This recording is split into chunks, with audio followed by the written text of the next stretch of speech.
If you see here, I did the cutting of the paper and the length here is same as this one, as the one I did. This is the length and the width is the same as here.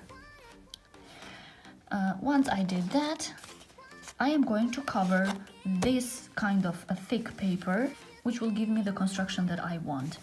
But first, I am going to put inside here. If you see, I also cut with the scissors in 4 sides because I need to take the round shape here. I need to put it in the round shape. So for that, I am going to insert it.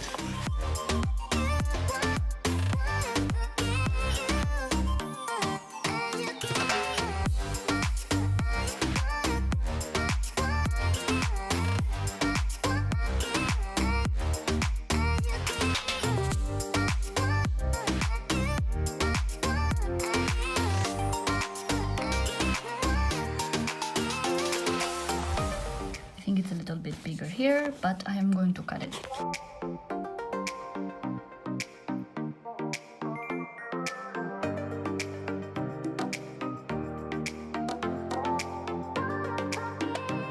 Very good. I did the fitting. Here I have a little bit of a space because I need this to use to attach with the other side. And here it's a little bit longer. I am going to cut this on at the end. But first I'm going to put some glue on these 4 sides here.